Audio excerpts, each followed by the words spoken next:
안녕하십니까. 사랑하는 내 손아의 주일학교 페이스북 페이지 구독자 여러분들, 그리고 유튜브 구독자 여러분들 안녕하십니까. 내 손안의 주일학교 시간이 돌아왔습니다. 자, 하느님의 영이 드리움과 함께 암몬족을 쳐부순 사울왕은 그야말로 이스라엘 백성들에게 있어 살아있는 구원자이자 영웅으로 비춰졌습니다. 그리하여 사무엘은 이제 노후를 편히 쉬고자 이스라엘 백성들에게 이제부터는 사울왕이 나라의 모든 일을 도맡아 할 것이라고 선포합니다. 이에 백성들 역시 올바르고 어진 판관이었던 사무엘에게 동의하며 사울왕을 더욱 마음 모아 충실하게 따랐습니다.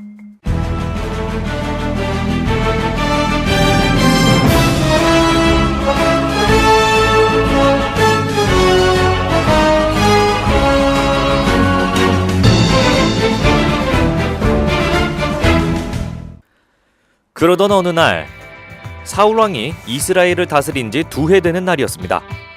사울왕은 그간 이스라엘을 괴롭혔던 필리스티아인들에게 복수하기 위해 이스라엘군을 모아 필리스티아인 수비대를 공격했습니다.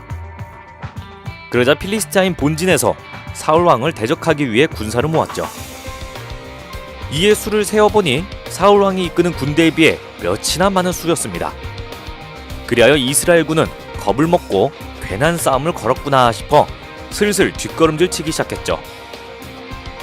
하느님께서 함께 하시는데도 겁을 먹은 이스라엘군의 사기를 다시 드높이고자 사울왕은 사무엘에게 번제를 드려달라고 부탁했습니다. 허나 사무엘이 나이도 있고 보니 이스라엘군의 진영에 오는데 시간이 오래 걸렸죠. 이를 본 이스라엘군은 점점 더 겁을 먹어 사울왕 몰래 도망치기 시작했습니다. 이에 다급해진 사울왕은 자신이 직접 번제를 바쳤죠. 시간이 조금 흐르고 사무엘이 진영에 도착했습니다. 허나 이미 번제가 드려진 것을 본 사무엘은 사울왕에게 왜 그랬냐며 물었습니다. 그러자 사울왕이 답했습니다. 군사들은 저에게서 떠나 흩어지고 어르신은 약속하신 때에 오지 않으시기에 군사들의 용기를 위해 먼저 번제물을 바치게 되었습니다. 이는 큰 잘못인데 지금으로 말하자면 전쟁 중이라고는 하나 전방의 사단장이 군종 신부에게 미사를 드려달라고 부탁해놓고는 조금 늦어지자 사단장이 직접 미사를 드린 것이나 다름없는 것입니다. 그러니까 신학적 위반 행위죠.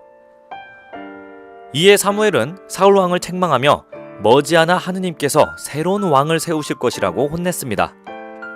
사울왕은 시무룩했으나 일단 필리스타인들과의 전쟁을 마무리 짓기 위해 게바로 가서 진을 쳤습니다. 그리고 필리스타인들과 싸움이 벌어졌는데 사울왕의 아들 요나탄은 적진에 침투하여 순식간에 20명을 베어버리는 무쌍을 벌이기도 합니다. 이때 사울왕은 원수를 다 갚기 전까진 아무것도 먹지 말라는 무서운 경고를 했었는데 덕분에 이스라엘군은 매우 지치고 허기에 휩싸였습니다. 그리하여 필리스타인들을 무찌르고 그들의 고을까지 쫓아가 모두 쳐 죽이며 모든 양과 소와 송아지들을 약탈해 맨 땅에서 잡아 핏째 고기를 먹어버렸습니다. 이에 경악한 사울왕은 군사들에게 개걸스럽게 핏째 먹지 말고 하느님께 승리를 감사하며 먹을 수 있도록 명령했습니다. 한편 무쌍을 펼치던 요나탄은 그 경고를 듣지 못하고 전투가 끝나기 전에 근처의 벌집을 막대기로 찍어 꿀을 받아먹었습니다.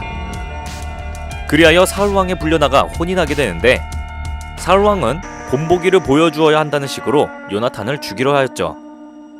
허나 군사들이 요나탄의 무쌍을 주장하며 그를 감싸자 사울왕은 그를 죽이지 않았습니다.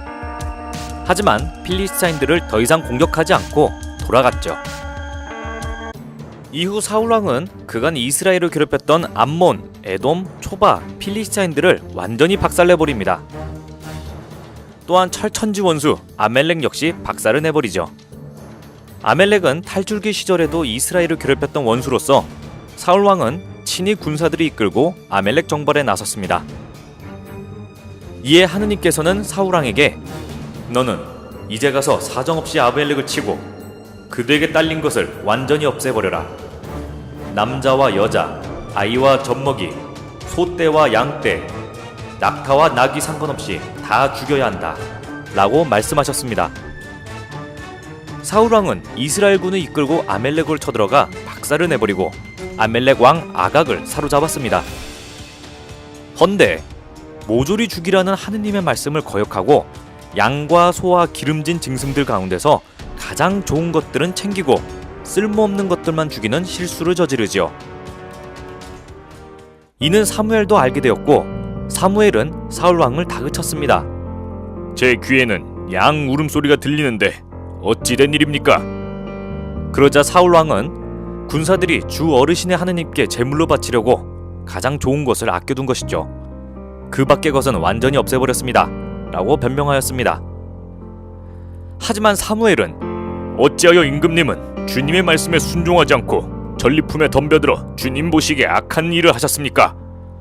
주님의 말씀을 듣는 것보다 번제물이나 희생제물 바치는 것을 주님께서 더 좋아하실 것 같습니까? 진정 말씀을 듣는 것이 제사 드리는 것보다 낫고 말씀을 명심하는 것이 순양의 국기름보다 낫습니다. 임금님이 주님의 말씀을 배척하셨기에 주님께서도 임금님을 왕위에서 배척하셨습니다. 이제야 자신의 잘못을 깨달은 사울 왕은 사무엘에게 빌었습니다. 또한 하느님께 예배를 드려 노여움을 풀어달라고 간청했죠. 허나 사무엘은 단호하게 사울 왕을 거절했습니다. 사울 왕은 사무엘의 옷자락에 매달려 옷자락이 찢어지도록 사무엘에게 사정을 빌었습니다. 그러자 사무엘은 사울 왕이 하느님께 예배를 드릴 수 있도록 베풀어 주었죠. 사무엘은 이를 구경하던 아멜렉 왕 아각에게 너의 칼이 문 여인을 자식 없게 만들었으니 네 어미도 여인들 가운데서 자식 없이 지나야 마땅하다 라고 선포한 뒤 그를 난도질했습니다. 그리고 사무엘은 라마로 갔고 사울 왕은 슬픔에 잠겨 기브아로 돌아갔습니다. 이후 죽는 날까지 사울 왕을 만나지 않았습니다. 허나 하느님으로부터 버림받은 사울 왕을 생각하며 슬퍼하였죠. 이스라엘 백성들이 그토록 원했던 왕, 하느님께서 직접 세우신 하느님의 백성들을 이끄는 인간 임금. 허나 그에게는 교만이었는지 자만이었는지 하느님의 말씀을 잘 따르지 아니하고 자기 마음대로 움직이다가 결국 하느님의 버림을 받게 됩니다. 제사와 예배는 분명 사제의 집전을 통해 이루어지는 것일진데 군사들을 진정시키기 위해 사제 없이 자신이 직접 번제를 올린 것, 이것은 아까 말한 비유도 그렇고 일반 성인 신자가 제병을 놓고 성체성사를 흉내내어 주변 사람들에게 나누어주는 것과 마찬가지인 대죄이죠. 또한 하느님께서 분명 모두 처없애라는 헤렘을 선포하셨는데도 불구하고 좋은 전리품들은 제물의 명목으로 남겨둔 것, 이것은 기름 부음을 받아 순명하는 삶임에도 불구하고 순명을 다하지 않은 것이죠. 요컨대 가톨릭 신부가 바티칸을 따르지 않고 자기 마음대로 미사 전례를 바꾸고 기도문을 바꾸는 것과 같은 맥락이라고 보시면 됩니다. 순명이란 것은 사실 별거 아닌 것 같으면서도 굉장히 중요한 덕목이죠. 사무엘의 말에서 그 중요성을 알 수 있습니다. 하느님께서는 엄청난 양과 질의 봉헌보다도 복음을 따라 사는 것을 반기십니다. 100번이 넘는 묵주기도와 십자가의 길을 바쳤다고 한들 기도 중에 다른 마음을 품거나 기도 후 악행을 저지른다면 그것은 단순간의 화살기도 한 번보다 못한 기도가 되어버리는 것이죠. 또한 수백, 수천만 원의 헌금과 11조를 낸다고 해도 그 돈의 출처가 남을 사기치는 등 나쁜 방법으로 취한 것이라면 오히려 하느님께서는 반기시지 않으시죠. 아무리 적은 100원 한 푼이라 할지라도 그것이 하느님의 복음을 실천하며 얻은 결과물이라면 하느님께서는 수백, 수천만 원보다 더 값지게 반기신다는 오늘의 교훈입니다. 사순 제3주일, 보여주기보다는 진정으로 하느님의 복음을 실천해보는 주간이 되시면 어떠신가요? 데오 그라시아스.